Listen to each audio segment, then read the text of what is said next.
Good morning, everybody. I'm Trevor Ramos, author of How to Get Free Money for College. This is a series that we're doing all things related to college admissions, financial aid, how to get free money for college tactics, paying for college, and anything else that I feel like would be helpful for you guys. So today we have a special guest back again, Lisa Hillhouse.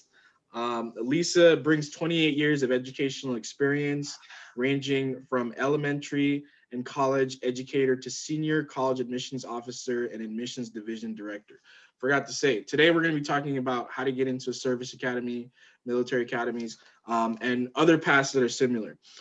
Lisa's background includes a bachelor's degree in politics at Assumption College and a master's degree in human relations with a counseling emphasis at the University of Oklahoma, and a college and career planning graduate certificate with a distinction at UC Berkeley. Her previous work includes both undergraduate and graduate admissions at three Bay Area colleges: UC Berkeley, St. Mary's College of California, and Holy Names University. Lisa spent 20 years mentoring and recruiting officer candidates for the United States Air Force Academy and Air Force ROTC. Her experience includes first-generation traditional age students, enlisted military members, transfer students, and working adults seeking their degrees.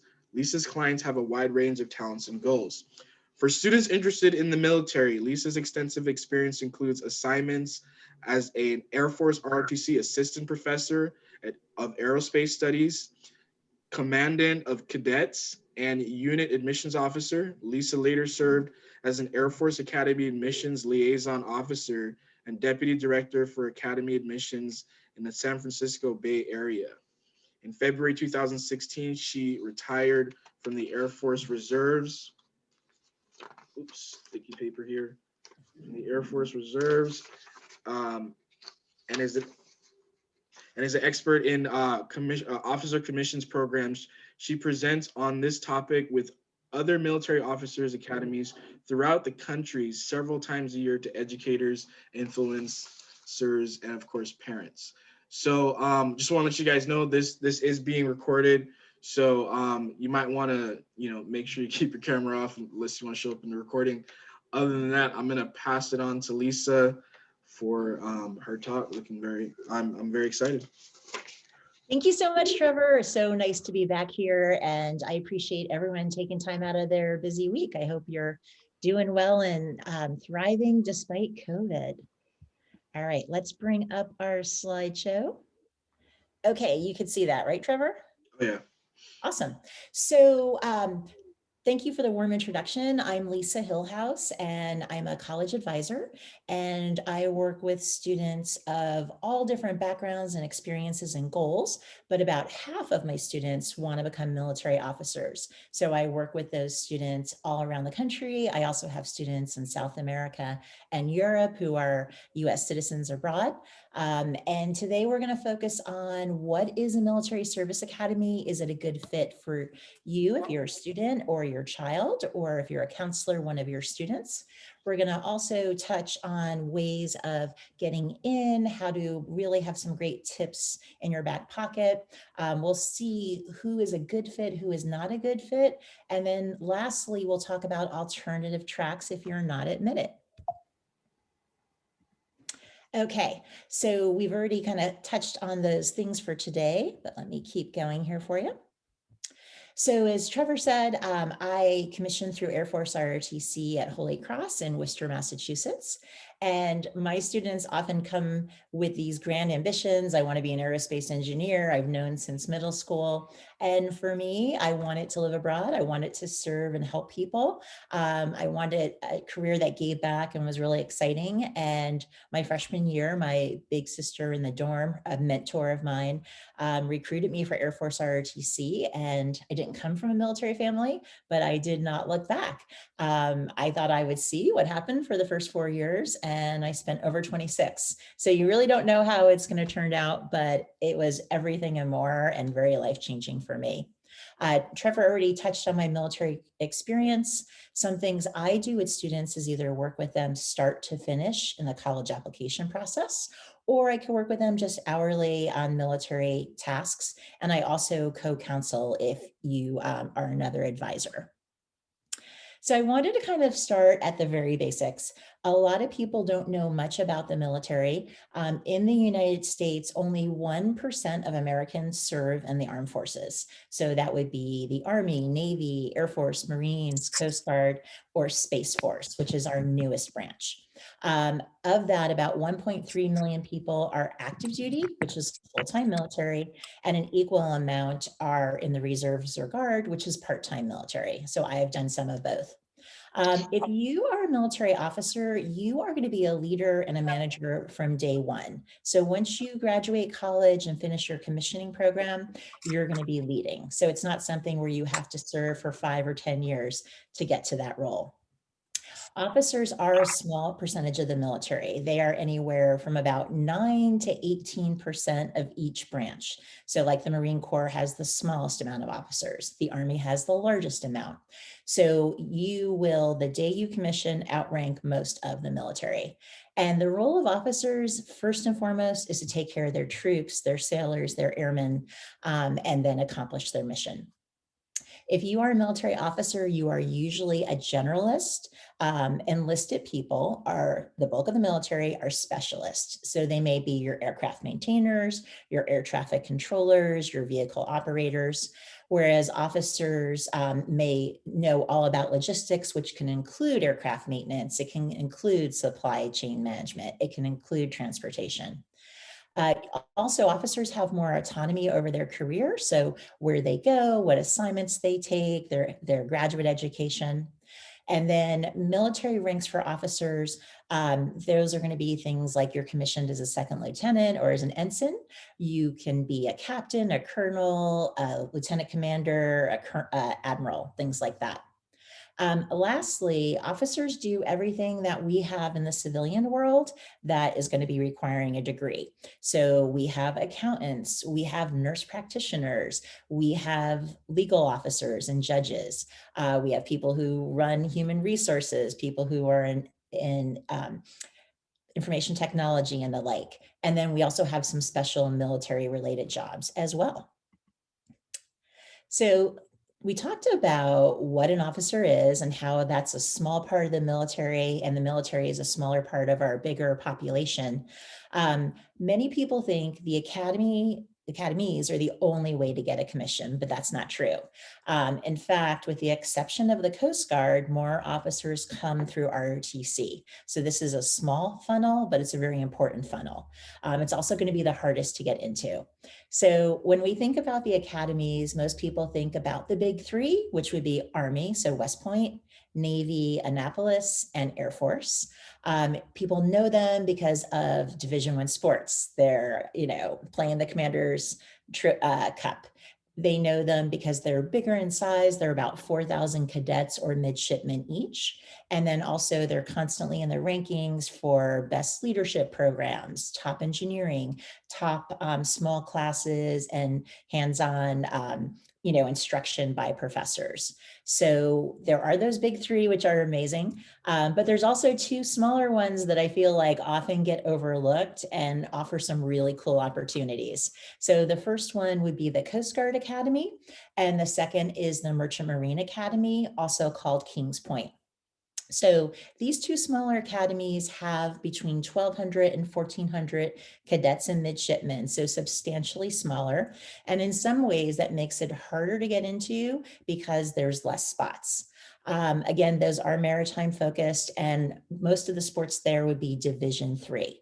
But again, same kind of end result, you're going to commission and serve your country. The academies, what sets them apart are many different things. For one, every student gets a Bachelor of Science degree. So you could be a legal studies major, you could be Arabic, Middle Eastern studies, you could be aerospace engineering, but every freshman is going to be taking chemistry, calculus, physics, principles of engineering. So you really need that STEM background or the ability to handle those classes. Every student at an academy is also an athlete. They may not be Division I or Division III. They could be a club sport. They could be a lifetime sport like tennis or golf. They could be doing intramurals. But each student is going to be taking fitness tests and will be involved in some kind of activity. You're also going to be going to school most of the school year. So cadets at the academy and midshipmen do have Thanksgiving break, winter break, and spring break. But during the summer, they usually have a 3-week leave or vacation period, and then 2 more 3-week periods where they're doing summer sales, where they're interning on a base, where they're doing military research, getting their pilot's license. So it is a little bit longer training process, and you start college June or July after high school graduation. Lastly, the academies are really focusing on building leaders of character. So not just people who have the ability to work in STEM, not just smart students and athletes, but really leaders of character. So in terms of the academies, there's a few things that are hard and fast rules. To be eligible to apply, you need to be a US citizen. So you can enroll in a program like ROTC and not be a citizen yet. You can apply for one of the preparatory schools if you're in that citizenship process. But when you enter an academy, you have to be able to take your oath. And so you have to be a citizen at that point. Also, you must enter by the time you turn 23. It's a little bit later for the Merchant Marine Academy. You must be single with no dependent responsibilities, so no spouse, no children. And then you need to pass a medical physical and a physical fitness test. And those are pretty high standards for both. We talked about being a leader of character, so having good moral character. We are looking at, have students been arrested? Have they had negative interactions? Are they misusing drugs, things like that? You also need to have certain grades and test scores. So some academies post those. It could be something like at least a 26 ACT and a 3.0 GPA. Other academies don't post them, but that's kind of the bottom area, 25, 26 ACT, about a 3.0. And then lastly, you need to have a nomination from your congressperson. So the Coast Guard Academy does not require that, but the other academies do. I just want to give you kind of a visual of the academies. And so Air Force Academy, a lot of people know that chapel with the spires. They are the only Western Academy that's in Colorado Springs. And then the rest are on the East Coast. So you have West Point in New York on the Hudson River. You have the Merchant Marine Academy in Kings Point, so right in that New York City area on the water. Not too far away is New London, Connecticut with the Coast Guard Academy. That's also a big submarine area for the Coast Guard. And then down in Annapolis, Maryland in the DC area is the Naval Academy. So lots of really cool locations, but mostly centered on the East Coast. I could talk all day about the academies, and I really wanted to hit on some unusual things and some things that may make your students competitive. So I kind of went here and put a couple activities with each academy that I think are really interesting that people don't always know about. And then I also highlighted some unusual majors that you don't see in general at colleges or not widely known. So for example, at the Air Force Academy, every cadet there has the option, even if they don't want to be a pilot, to earn their jump wings. So they're jumping out of perfectly good airplanes. They can fly in gliders till they can solo. If they are experienced pilots, they can compete on their flying team, which is nationally ranked. They can also learn to operate UAVs, so military drones. So that's just, you're seeing that Air Force focus on air and space and cyberspace, those activities kind of surround that. Some cool majors at the Academy would be operations research. There's only 7 colleges that have that major. One of the others is Navy. And then of course, really well known for aerospace and aeronautical engineering. If you're looking at the Naval Academy, so Air Force, we talked about airspace, cyberspace. For Navy, of course, there's a flying mission, but they're really focused on surface warfare. So being at sea, on ships, on carriers, cruisers, but also that submarine mission as well. So at the Naval Academy, each summer, a midshipman is going to have summer cruises. So the first year, they're going to follow enlisted personnel around and see what is the role of followership and teamwork. That next year, they're going to follow junior officers around in the summer, see what that leadership role is. And then that third summer, they're going to be in an area which is something they want to do after graduation, such as be a Marine Corps officer, be an aviator, etc. There's also special ops training for students at the Naval Academy who want to pursue the SEAL route, and Marine training too. Something the Navy does that the other academies don't necessarily have that easy ability is there's an honors program for history majors where they can actually start their graduate degree in the Washington, D.C. area and delay their first assignment while they finish up that grad degree, which is pretty cool. Some interesting programs there: nuclear engineering, you don't see that at a lot of colleges, and also oceanography as well. For Army, you think about first in, boots on the ground, combat operations. So their activities are going to be focused on some of those things. So for example, the Army has a really great team that goes to Sandhurst, which is an international military skills competition based in Great Britain. There's also cadets there who are involved in the Domestic Affairs Forum, which is like a UN politics government program. There's also a model Arab League where they compete against schools around the country, talking about Middle Eastern affairs. There's Nuclear Engineering Society, a lot of really cool activities based on the Army missions. And then some of their interesting majors would be systems engineering, chemical engineering, terrorism and strategy studies. And they also have a really wide variety like cyber and kinesiology too. So Army does a great job with that. Moving on to the other maritime forces, Coast Guard, they have the tall ship Eagle. If you go on their website, you can see a beautiful picture of that ship. And when you have your SWAB summer, that first summer there, you do go out to sea and sail on that ship, which is pretty cool. And then in the summers, coasties are going to have a chance to go out in the field, which is usually on a Coast Guard station, on the coast, but of course they're also on the major riverways, and they could also be at sea in the Atlantic or Pacific and Caribbean. Students there also are very involved with sailing and shooting, and those are D1 competitive teams. And some interesting majors there, they have a new one in cybersecurity, and then also like marine architecture and engineering, also a big environmental science focus for the Coast Guard. Lastly, the Merchant Marine Academy. This gives you a really unusual opportunity to earn a Coast Guard license. And so that is something that you could take for your career if your goal is to be a ship captain or operator. They also have a sea year, which you aren't at sea for a year continuously, but you have 2 long terms where you are actually at sea.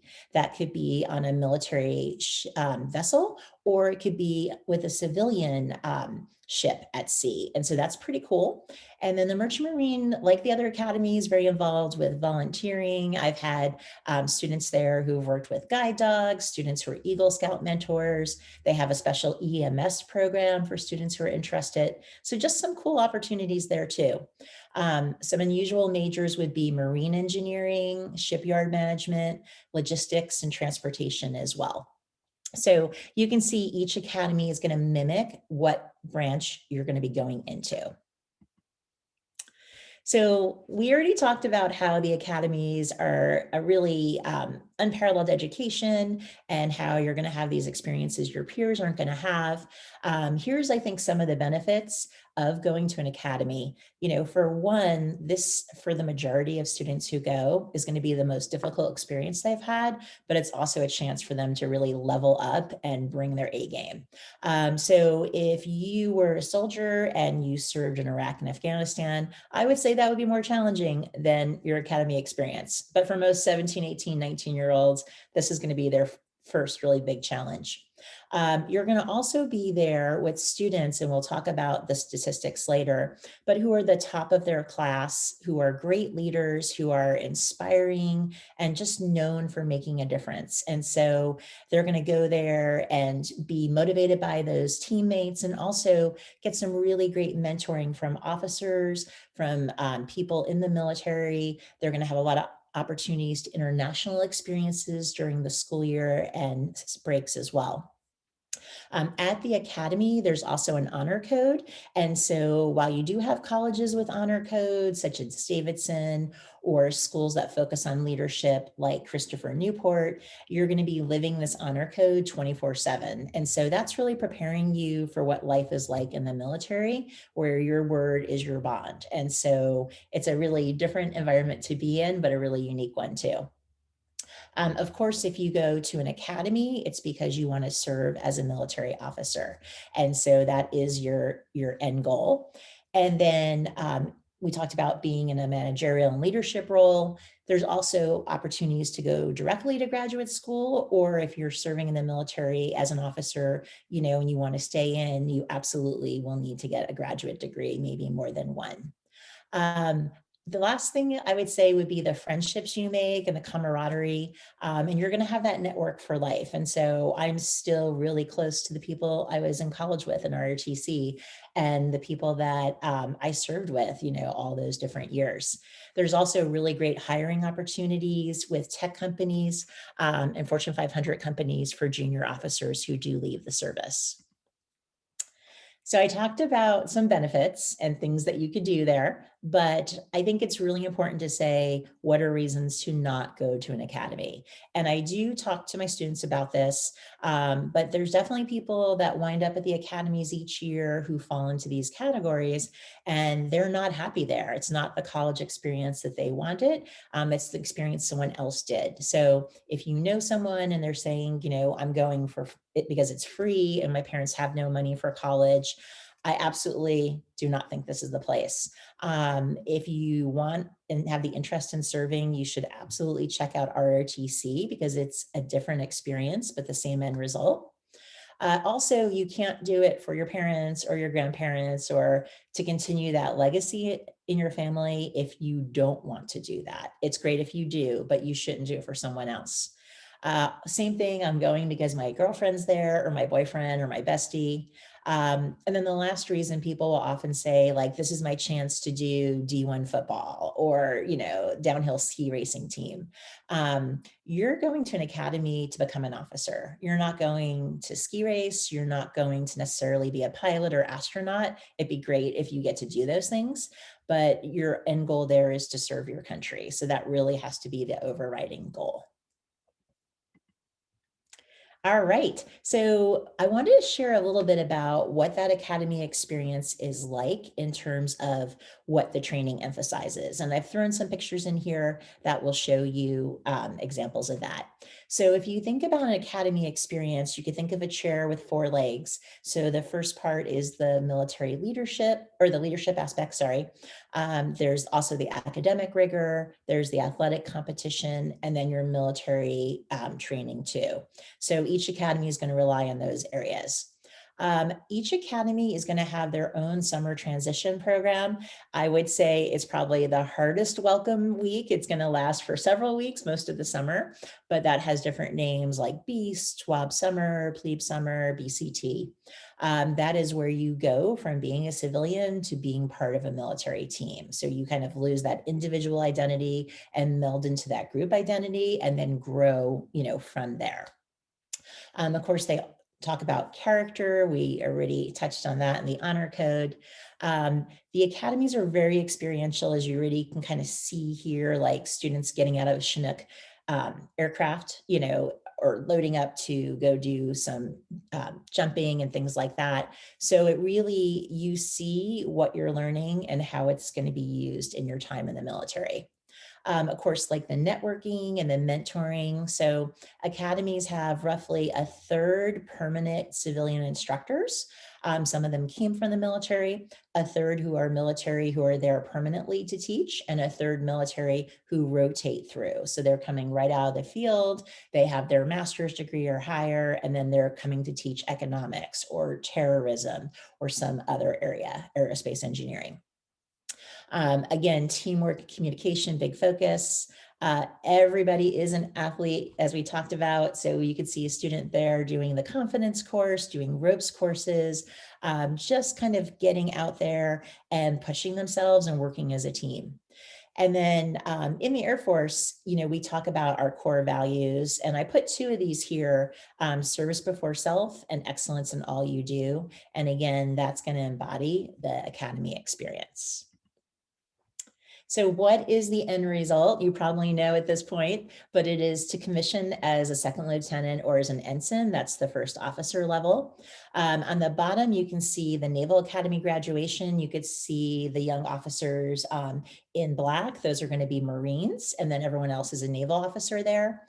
Up on top, that was the Air Force Academy's commissioning ceremony this past year. It was socially distanced. And you'll notice that some of the cadets have a yellow sash on. And about a year ago, December, we stood up the newest military branch, which is the Space Force. So the young people with the yellow sashes are Space Force officers. So the Air Force Academy commissions into the Air Force and Space Force. The Naval Academy commissions into the Navy or the Marine Corps. But I want to talk about something that's unique about the Merchant Marine Academy, and that is that you can go there and commission into Army, Navy, Air Force, Marines. You cannot commission into the Space Force as of yet, but that could be coming. But the Merchant Marine Academy allows you to become a Coast Guard officer or an Army officer, even though it's a maritime academy. So it's a very unusual situation, but it's a really great option if you didn't get into that other academy that you wanted.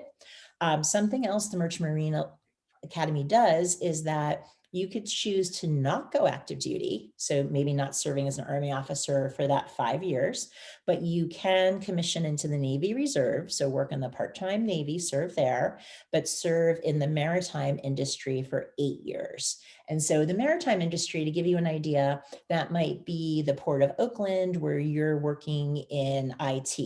It might be in the port in New York where you're doing like freight and cargo inspection. You could be working your way up to ship captain. So the maritime forces are a really important part of our economy, but they're also part of our military defense system in terms of transportation of goods. So you do have people kind of going all different paths from the Merchant Marine Academy, and I think that's a really cool option too. All right. I want to move on from talking about the academy benefits to talking about more the profiles and the admissions process and ways of getting in. So this is information from 2 classes back. We don't have last year's information yet, but we're looking at an unweighted GPA, so out of a 4.0. So for example, the Air Force Academy, most people are going to be the average, a 3.85 out of a 4.0. Most will have a 30 average ACT, and then you can see those mid 600s for the SAT. Each academy is different. There's varying admit rates there from the single digits to under 25%. I think it's important to know that you have to get qualified in many ways: physical fitness, morally qualified, academically, medically, get a nomination. So once you get all those different things there, that big funnel is going to be substantially smaller, and then your odds are great. They're usually about 50% once you're fully qualified. But this is starting at the very beginning, all the students who open those applications. But a lot of people give up that process. A lot of people don't get qualified. So it's important to start early, to work hard, stay positive.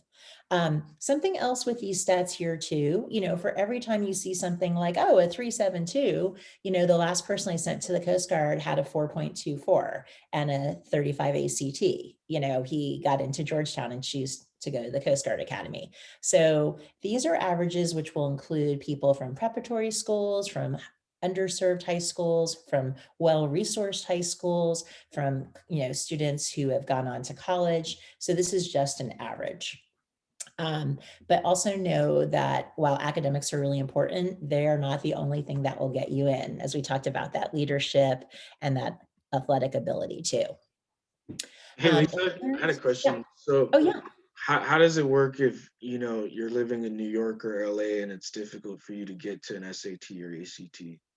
Sure. So this year it was hard because a lot of people didn't get their applications done as early as they wanted. So initially the academies were saying we still want to see those test results. Coast Guard this year gave people who wanted to apply early in October for their first round. They allowed them to apply without scores, but if you applied later, you had to have them. Other academies were saying, send us whatever scores you have, SAT or ACT, and some of the academies were looking at PSATs. So every student I worked with this year ultimately was able to test. They're all in different parts of the country. It was definitely harder for my California kids, for sure. Some people travel to other places. The academies are not promoting that, but I absolutely know students, that did that. But the academies are hoping that this next year, more and more things are going to open up. And so I would say prep for the tests and test as early as you can, and just, try to keep that course, because traditionally the academies have been very test, focused. This is an anomaly year for them. That's a great question. Thanks. So I want to talk to you about the requirements for admission. And so each academy is a little bit different, but I'm going to just go over the basics. So you as a student can't go on the Common Application and say, I want to apply the Naval Academy. You actually have to go to that branch, and I have those websites coming up, but you have to fill a complete app for each academy. Ditto if you're applying for an ROTC program, those are individual apps. So remember that this is on top of any applications you're doing already. You're also going to have to send your official standardized test results, your official transcript or scripts if you have multiple schools or colleges. Each academy tells you what letters of recommendation they want, but it's usually high school English, math, and science. But other academies want your coach. They may want your employer. So it's going to vary by school. There are 2 different fitness tests. They vary by academy, but you have to pass that test and do well. You also have to pass the DODMERB, the medical exam, and there are 2 exams for that. You're also going to need to do an activities list or a resume. And then most academies require an officer interview with an admissions liaison. And then all but the Coast Guard require congressional nominations. So you can see from this list, if you were applying to multiple academies, some things like the fitness test, you might be able to use that score for another academy like Air Force and Army. And the medical, if you do it and you pass it, it'll be sent to the different academies. But you're doing all the other things for each school. So basically applying to an academy, and if you throw in like an ROTC scholarship application, it is doubling your workload for college apps. So just keep that in mind. It's a lot of work, but it is also a big reward.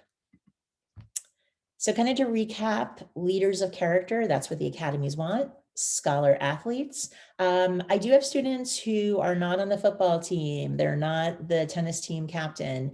Maybe they're in cross country. Maybe they're working towards their black belt in judo. Maybe they do triathlons. Maybe they're really involved in gymnastics or marching band. So there's different ways to get your athletics and that experience, but you do have to be, strong and have some experience there.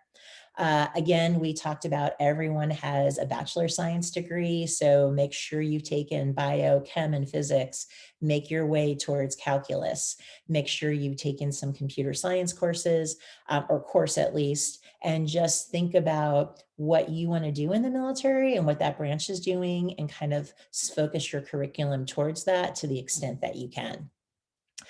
Also, the academies want to see kids who are challenging themselves to be their best. So do you need to do 5, 6, 7 activities? No, but you should really go deeply into 2 or 3. So maybe one is a military program like Civil Air Patrol, or maybe you're involved in Marine Junior ROTC. Then you might have your team, such as you're on the field hockey team. And then you might have your volunteer service hours and employment, things like that. The last thing is, know that you're going into a career where there's service and sacrifice involved. And so they want to see from the letters of recommendation and your interviews and your essays that you understand what that is.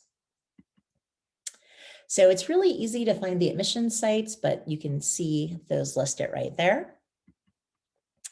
And what I'd like to kind of do at this last point as we kind of start to end the Hey, formal Lisa, part. actually, can you go back like 3 slides? I Sure. just had a question on that. This one? So yeah, when is all this stuff due? Yeah, so we're going to get to that in the final tips, but you are starting this process the winter of junior year that you see right here. So you're putting in your name to become a pre-candidate, and often that has to do with applying to academy summer programs. And then in the summer, going into senior year around July, the academies begin making students candidates, meaning they're semifinalists for admissions. And then in that summer before senior year, you're doing your forms, your resume, your interview prep, you're training for the fitness test, you're getting your medical exam done, and you're finishing these up in the fall to early winter of your senior year. And those nominations vary by location. They can be due anywhere between August and October. So depending on your part of the country. So it's very busy during the summer after junior year and that fall of senior year, which unfortunately coincides with getting your college applications in, right? To your civilian schools. Yeah. Okay. Alrighty. So I think I mentioned that more people become officers through ROTC. That's not the case with the Coast Guard Academy because they don't have Coast Guard ROTC, but most people go the ROTC route.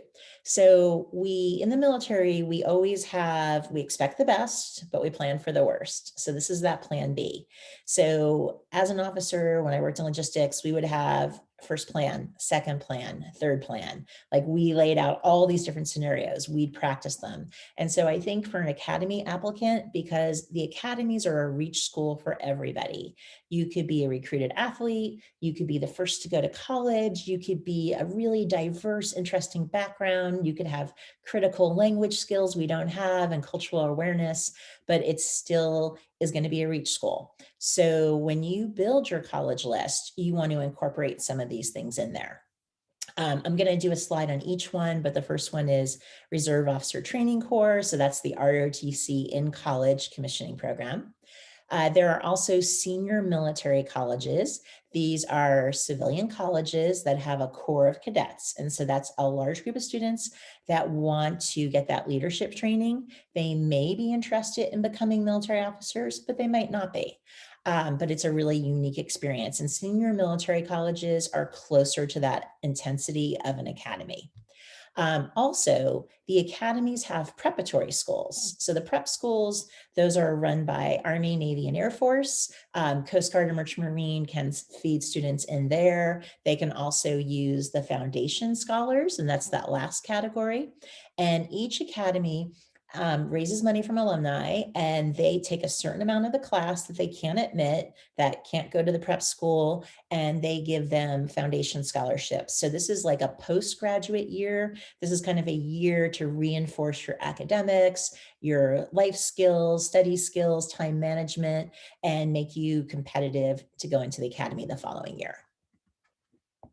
All right, so kind of jumping into ROTC, this is where you go to a civilian college. So it could be Loyola Marymount, it could be Rutgers, it could be Rensselaer. You are a full-time student studying any major. You may have a scholarship because you applied for one in high school, you may not. And then you can also compete for scholarships. So this is where you're going to spend 6, 10, 12 hours a week doing your ROTC leadership training. So like we talked about, the academies will do obstacle courses, they'll have weapons training, they'll have career orientation, they'll do community service, they'll learn to drill. These are things that you're going to be doing in ROTC while you're at your college getting your bachelor's. ROTC is a free program, so your uniforms, your books, your credit is provided. Some schools will also give you a minor in that program, like aerospace studies. And then again, there's a big need for STEM, for foreign languages, different things like that, especially critical languages such as Farsi, Mandarin, Korean, etc. Lastly, same end result. So you're getting those same job opportunities and have that chance to commission. So in ROTC, Navy ROTC includes the Marine program. There's Air Force ROTC, which is adding a Space Force curriculum in the next few years. And then you're going to be, like, both of those programs going active duty as an officer. And then Army gives you the option of either serving active duty or in the reserve or guard, which would be part-time. So they're the one branch that has a little bit different end result. Some other things we talk about with ROTC, if you're in that program, such as like at Miami, Ohio, or Marquette University, those students are leaders in the classroom and on the campus community. So they're very visible in that role. And many schools give supplemental scholarships. So for example, maybe you have a 3-year Air Force ROTC scholarship. A school like Boston University can help supplement that and make it a 4-year scholarship. Or some schools like the University of Massachusetts Lowell, they might provide housing if you have a scholarship to cover your tuition through the military. So lots of different options. It varies by year and by school, but definitely something to look into. The next option for civilian commissioning programs would be senior military colleges. So I've listed those. Most of those are public schools. One private is Norwich University in Vermont.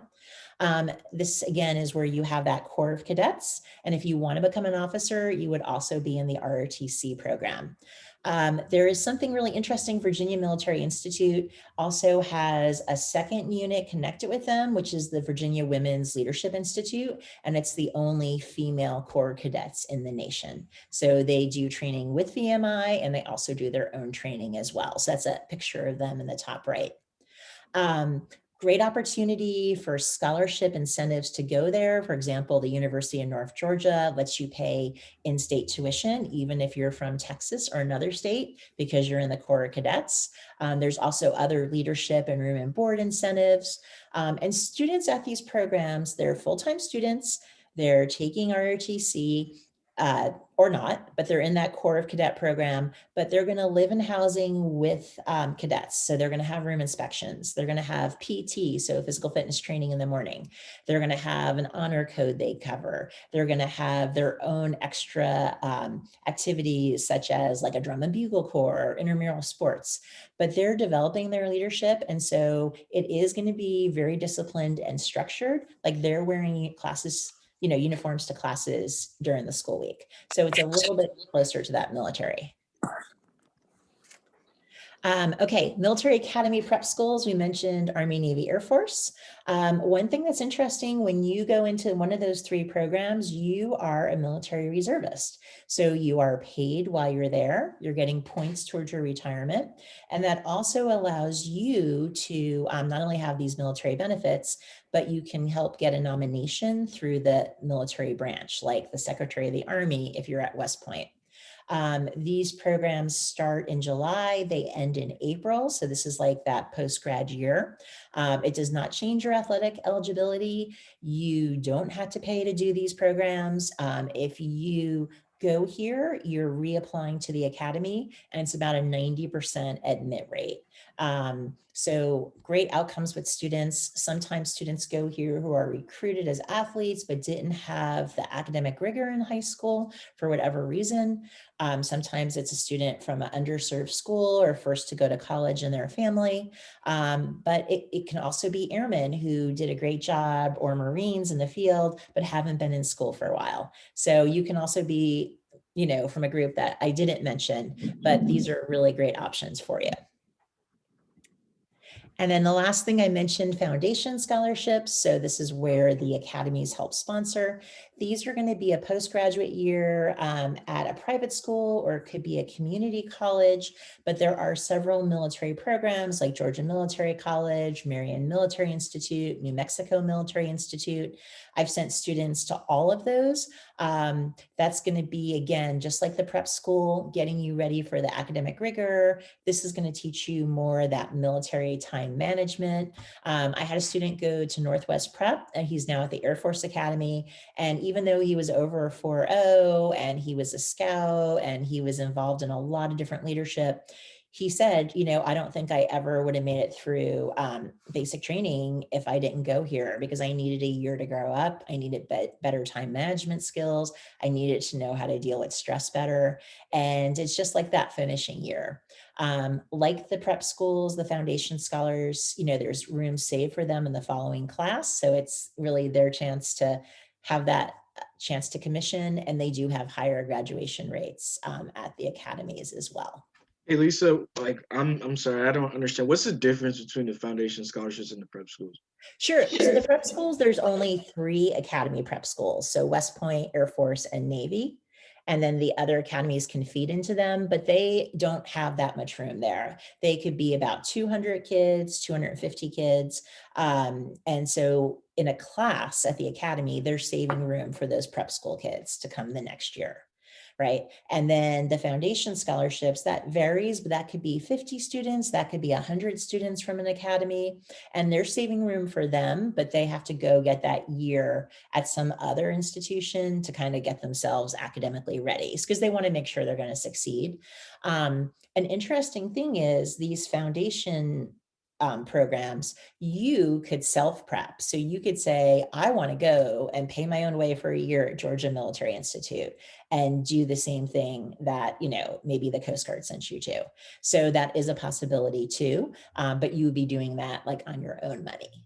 But those students have a really high admit rate too the following year, because they've reapplied and they've shown that commitment, and they've, made themselves stronger applicants. It sounds like ROTC for a military academy.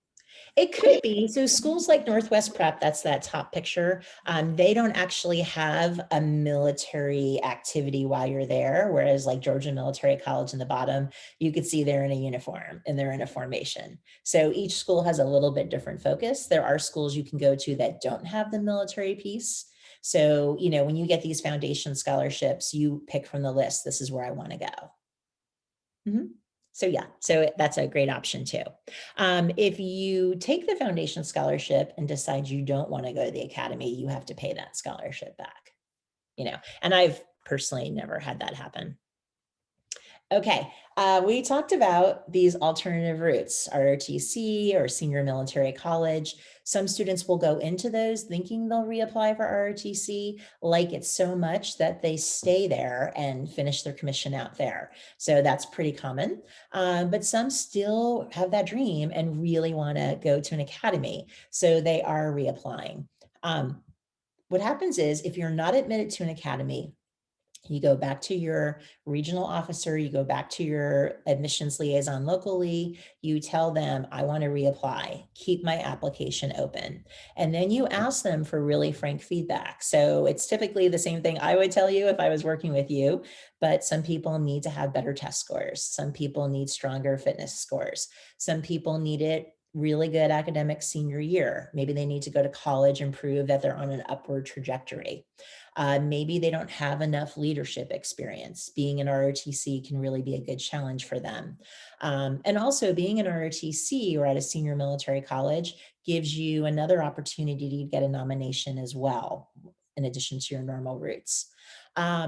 So yes, if you go to ROTC or another program, the idea is that you do the best job you can. And again, a lot higher admit rate the second time. Also, when you go to your nomination boards, they see like, this is how I'm stronger than the previous year. And I've definitely sat on boards where we've taken people who spent a year at a senior military college or in ROTC, if they were ready.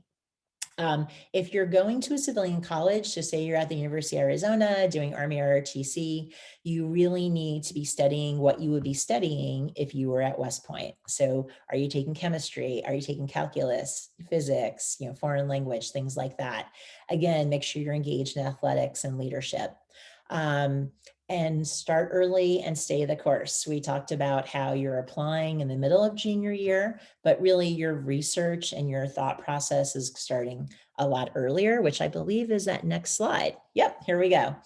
So the next 2 slides, and that's kind of wrapping up our formal part, is how do you become competitive? So really 3 parts, like begin early doing your research.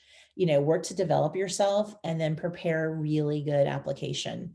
So the research, there's academy websites, there's great books out there, there's military branch websites, there's lots of social media. What are you doing to learn about, you want to be a Navy officer? What do you know about the Navy? What jobs do they have, etc. Also, make sure you're on the mailing list for the academies, make sure you've reached out to your nomination source, find out if they're hosting events for the academies. Go on campus tours when those are available, talk to cadets and cadre and midshipmen. Also, you can do that for ROTC. And then again, are you reading books? Are you watching videos on military history? What's going on in the military today? So those are things I sit down with students. There's websites we go to, there's books we look at, just to really figure out, is this a good fit for you? Next thing, work on yourself. And so a lot of kids who apply to the academies are really involved in community service. Some are employed. I think employment helps every college applicant. I can't say enough like how much those life skills are important. And then are you doing things related to the military? So it really sets you apart when you're very involved with the disabled, American Veterans Group, or you're, getting very involved in the VA with volunteering, or maybe you're super involved with Young Marines in that program. Maybe you're going and doing things like you want to be a pilot in the Navy or Marine Corps and you're taking flying lessons. There's lots of things that you can do. Like maybe you want to be a SEAL and you're involved in search and rescue activities locally, or you're a volunteer firefighter, or things like that. So think about what you want to do in the military and what avenues are open to you. I know it's a little harder now, but there's definitely still some things you can do. And then, of course, the three big academies and Coast Guard have military summer camps. And then there are also senior military colleges that have summer camps that are great to look at, in addition to those programs like junior ROTC, Sea Cadets, things like that. The last thing is make sure you're building that resume. I have students I start with as early as 8th grade. We're building a resume, and every year we're expanding it with those middle categories. Also, finish your standardized test early. I realize for juniors that's hard in a lot of parts of the country, but the earlier you can get those done, the earlier you can become a candidate and finish your application. And then find mentoring. So for me, mentoring is a big part of what I do, but also students can find cadets and liaison officers, people in their community, people where they're volunteering, like maybe they're with the American Legion, and find people that will mentor them on this journey. And that's really important. Interview prep is really critical. So you need that ability to effectively communicate, and just also be comfortable when you're doing that too. So how do you text and email and call the people that you're working with, who are your liaisons, and so on. And then the last thing, apply early, have a backup plan, and have the best possible application. So when we looked at those application requirements, you could see this isn't something you do in a day. It's not something you do in a weekend or a week. You're working on this for months. So you really have to begin with that end in mind, set early dates for yourself, and work your way up towards that, because people get sick, they get injured, life happens. So you really need to be prepared for that. All right, final tips, and then on to your questions. In the military, we have a saying, early is on time is late. So if you are applying to the Coast Guard Academy and they have an early action deadline, they're the only academy with that deadline's October 15th. I would like to see your application complete and in at the latest by October 1st, because we all know life happens. Also have a balanced list of colleges. We talked about the academies or reaches. So some of those senior military colleges are harder to get into than others. So again, make sure you have schools you can do ROTC with. Take the most rigorous classes you can. So, kids who are competitive for the academy are not going into senior year with 4 classes. They're having full schedules. They're taking science throughout their years. They're getting to calculus. They're taking AP Gov, things like that. Make sure your resume connects with your interest in being in the military. So what are you doing in terms of activities and volunteering? And then again, testing early, can't say that enough. Demonstrating interest is really important for the military. So you do that by communicating, by applying early, by doing summer programs, by being knowledgeable. When I read essays, sometimes a student will say, I want to be a Marine tank officer. The only military branch in the US that has tanks are the Army. So now you've just written an essay about a job that doesn't exist any longer. Or they tell me it's my dream to be a private or sergeant major. Those are enlisted ranks. When you're becoming an officer in an academy, you're only aiming for those officer ranks. So it's important that if you work with somebody, if you have that mentor, have them read your essays and talk about them and make sure you're in line with what you're trying to do. That's factual and authentic. We talked about deadlines, nominating sources. Don't be lazy here. Almost every person can apply to their congressman or woman and their 2 senators, so they should do that. And then we talked about prepping, plan for the unexpected. I can tell you that every year somebody fails their medical, sometimes more than one person. So maybe they need to have their permanent retainer removed. Maybe they need to have their tooth implant finished. Maybe they need to have an EKG to show they don't have an abnormal heartbeat. Maybe they need some time to show that they've gotten off their ADHD meds from the beginning of high school and have done really well. So you need to plan ahead. And lastly, if this is your dream, like stay that course and stay positive. It's a really great opportunity, but it's not for people that don't have the stick-to-itness. All righty. We've got time here for Trevor, your questions or anything from anyone in the audience. Yeah, we have one question: is how many nominations can a congressperson give?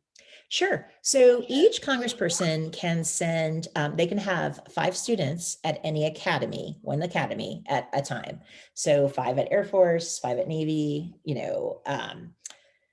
and Army and Merchant Marine. So for every opening they have, so say in my district, I have 4 students at the Naval Academy, that means I have room for 1 more student. So for every slot, I can nominate 10 students. So I could say these 10 kids would be great at the Naval Academy. You have to get a nomination to get into an academy, to get an appointment, which is an offer of admission. Sometimes people don't get them because they're in a very competitive district like Washington, D.C., Virginia, the state of California. The senators are very, very competitive.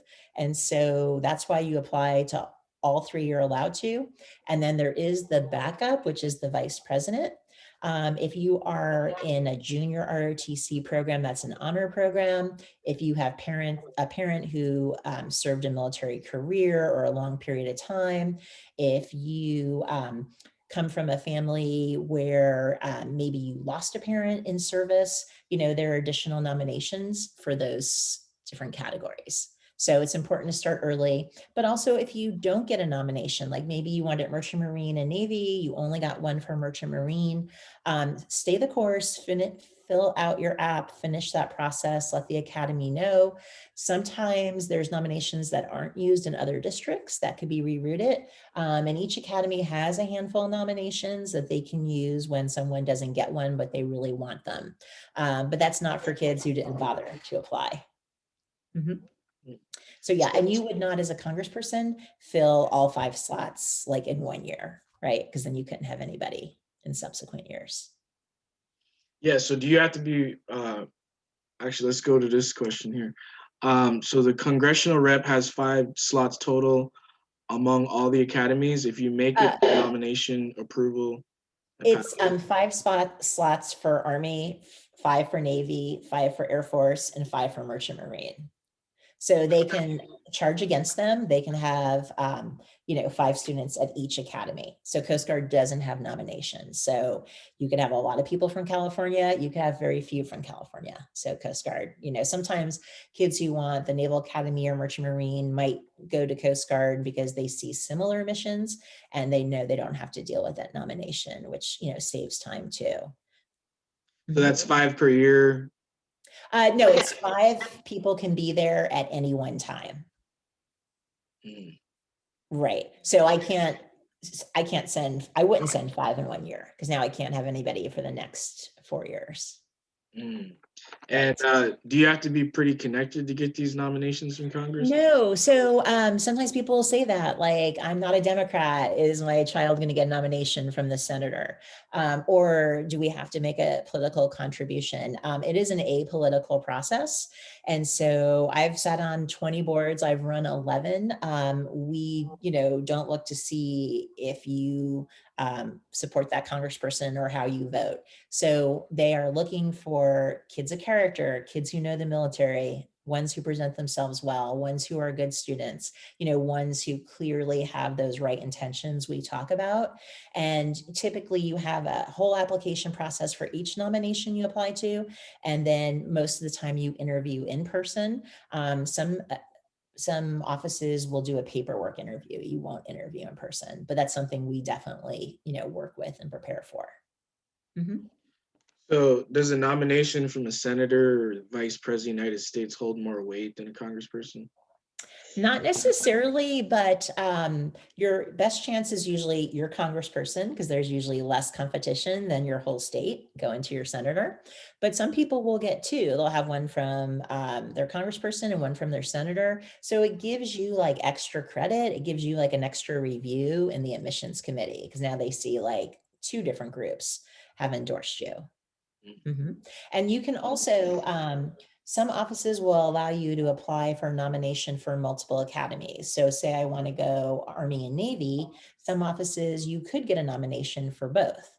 But some offices, like some senators, will say you can only tell us one academy. So it depends on how much interest they have. Like the state of Wyoming, there's not a lot of people going to the military. That's going to be more likely to get two nominations there from a source or two different sources versus being in that Washington, D.C., metro area.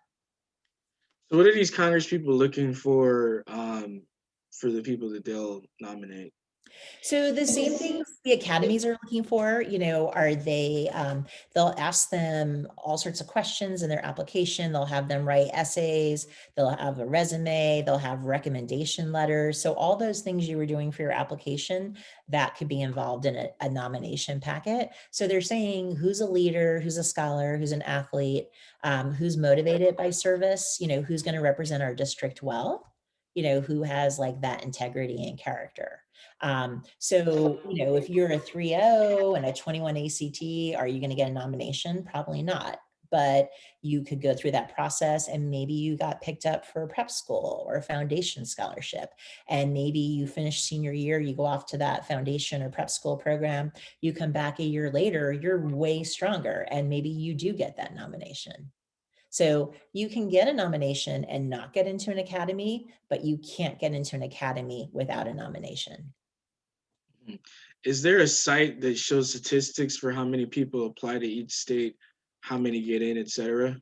No, I have never seen that. You can definitely call your nominating office and just say, can you give me an idea how competitive it is? And they might say, hey, for this year, we had 25 kids apply for Air Force. We had one spot, so we could nominate 10. I've sat on boards where we've had 5 people for one spot. We've had 25 people. We didn't always nominate 10. Like maybe of those, maybe 10 applied and maybe we thought 3 were worthy and we gave 3, a nomination, but, not all of them. Wait, So it varies. and then these nominations you usually want to, write these essays for these nominations around what time? You want to get started your junior year. So the nomination information typically shows up on the congressional pages around May or June. And then you'll see, okay, here's the list of things that you need to apply, similar to an Academy app. And then like in some cases, they'll say, what is your fitness test score? Sometimes they won't, but you're working on them in the summer and then you're getting them in a couple weeks to a month before they're due. They're typically due between August and October of senior year. Occasionally one will be due in early November, but that's kind of unusual. Okay, so then so August, October of your senior year, and then the actual applications for the academies are due when? So those vary, but the every academy is different. So like Coast Guard has an October deadline for the first one and then a December.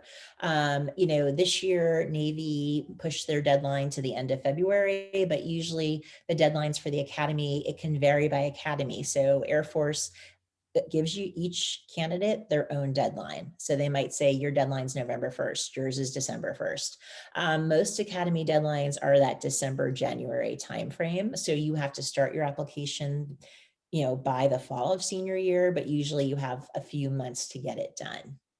Mhm. So you're doing your college applications, your congressional nominations, and your academy application or applications. And then somehow in there, you're fitting in the ROTC scholarship application if you're trying to do that. Yeah. Yeah. So that's why we're starting early, right? Like let's do your school list building junior year. Let's talk about, what are some potential essay topics? Let's like build your resume junior year. Let's get that testing done. Let's do interview prep so that when the summer comes and you can start working on the ROTC scholarships or the academy applications and the nominations, like you have the time to focus on that. Yeah, well, not only that, but even the summer programs in between the junior and the senior year, or the junior and the sophomore year. So this is stuff you got to be thinking about, when your kid is an underclassman. Ideally, do you need to get LASIK surgery if you want to go to the Air Force Academy? Oh, please don't get surgery. No. So many of the academies will do the surgery for free for you. And so there's certain kinds of surgeries that could permanently disqualify you. So you have to have 20/20 vision, your vision generally, the last time I checked was 2200 or better, hopefully not that bad, correctable to 20/20. There's issues with, double vision, night blindness, color, issues with colors, blindness and stuff like that. But it varies. You're trying to get commissioning qualified, and that's the basic standard. And then for certain jobs, like if you want to be a pilot, there's a higher level qualification. If you want to be a weapons systems officer, if you want to be a Navy SEAL, there's going to be higher qualifications. 25% of people fail the physical and have to get a waiver or do further tests. And so it's also important to kind of start this process early. So I usually, if a student's applying to more than one academy, we do one academy nomination, one academy application first. And then remember, there's some parts we can use for others. But that gets the ball rolling for them to be able to do their medical exam too. And then those other applications will go a little bit faster. Mm-hmm. Yeah. So then, I'm in California, and one of the Cal states is the Maritime Academy. Yeah. Where does that fall into all of these different options? Sure, that's a great question. So you would think it would be like a senior military college. It's not, but there are several maritime academies like Mass Maritime, Maine Maritime. We've got one in Texas. We have SUNY in New York State, which is actually right across from Kings Point. You could see each other.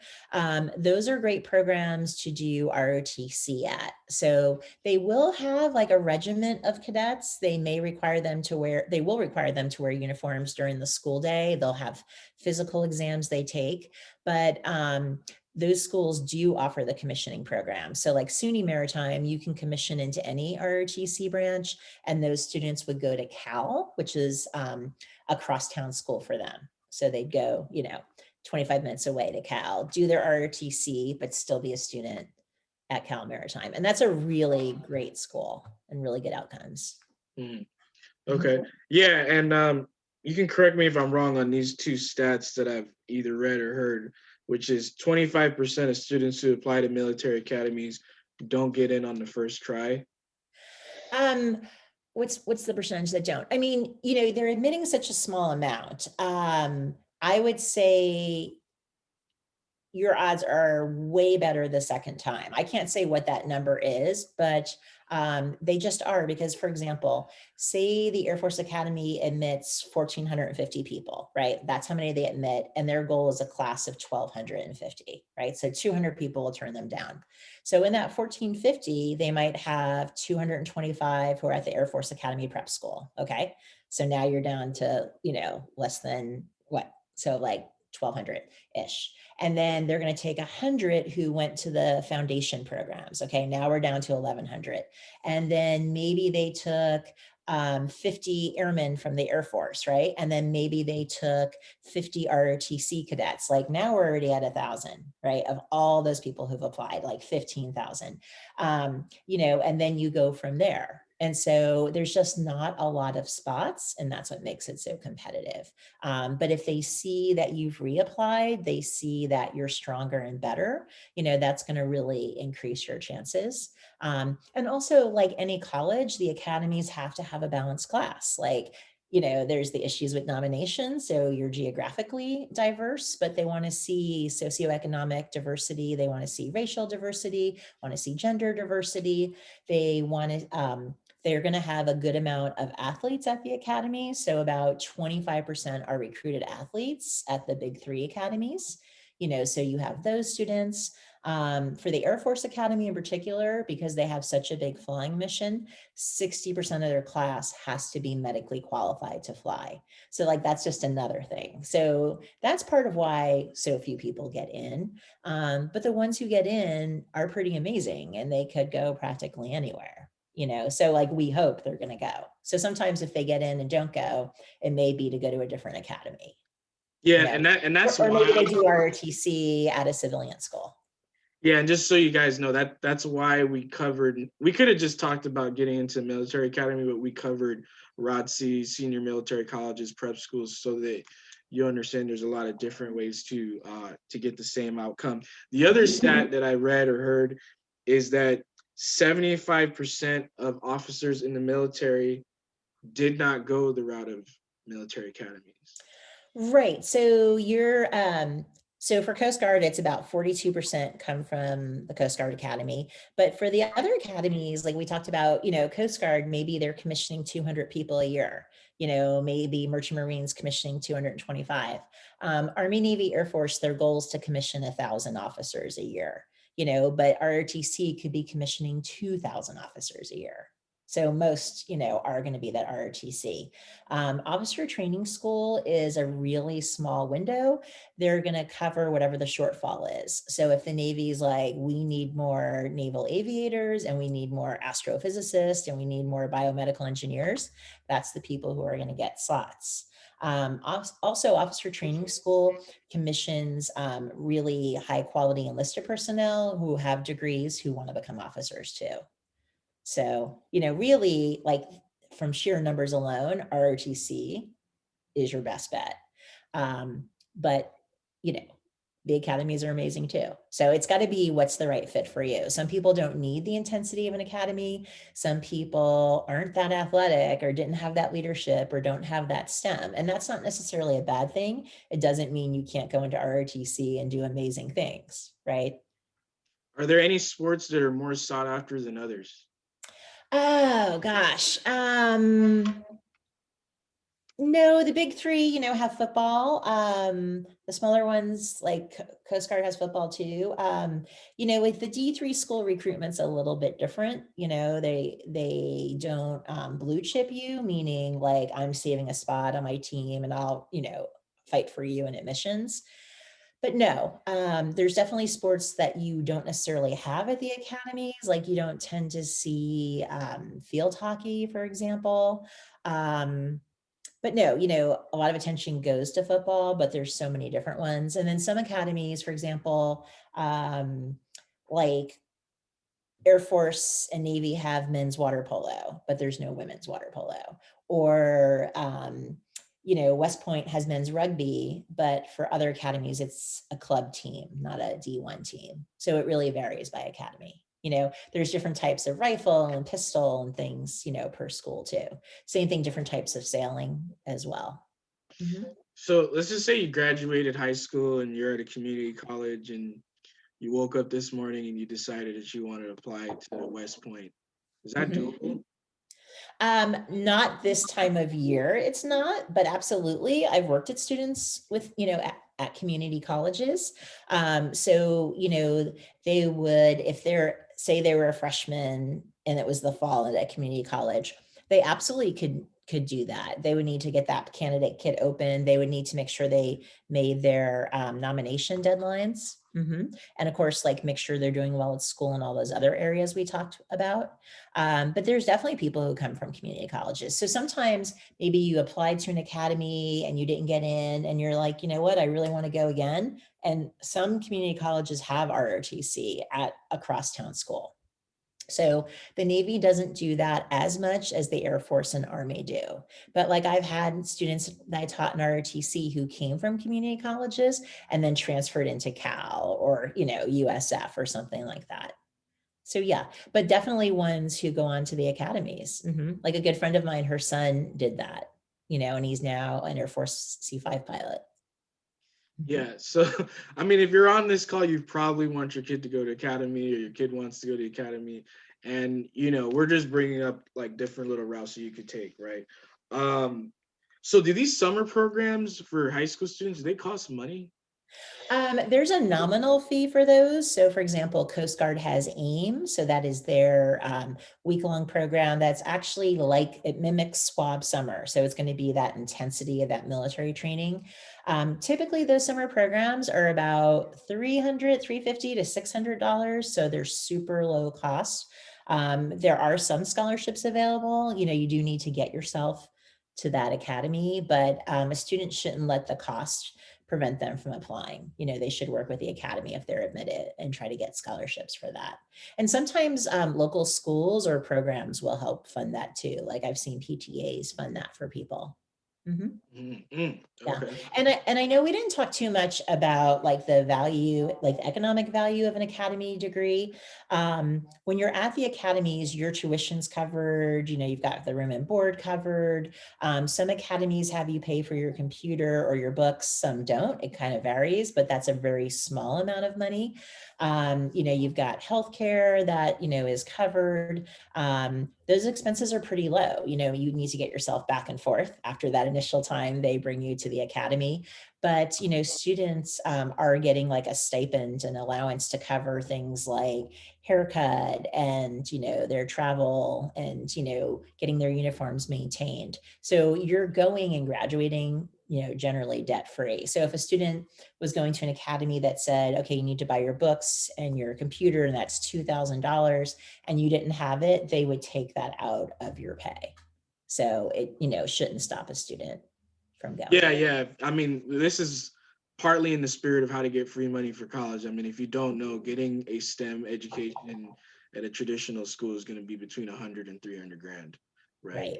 I mean, I just didn't emphasize that all this much, obviously, because it's not free, right? There's a service element that you have when you're going this route. But yes, there's very little out of pocket as far as paying for a very high tuition that most families usually have to pay to get an undergraduate education. I'm good. We did do a webinar also on ROTC programs. If you guys want to look at that, just goes a little bit more in depth into those programs as well. This is how you can reach Lisa. She is one of the top experts nationally on this topic, whether it's military academies or ROTC, especially when it comes to Air Force. So if you have any questions, if you know anyone that wants to go this route, definitely the person to talk to. But if you guys don't have any other questions, I'm good. And I appreciate all you guys joining us, and we will catch you on the next one. Thank you so much. And if you go to my website, hillhousecollegeadvising.com, there's a media page and there's a whole bunch of resources there that include webinars, articles, and podcasts, including the ROTC one we did. So please pass that on to people. And Trevor, thank you so much for having me. This was really fun. Oh, thanks again. Thanks for doing it. My pleasure. Take care. Bye. Thank you, everyone. Thank you.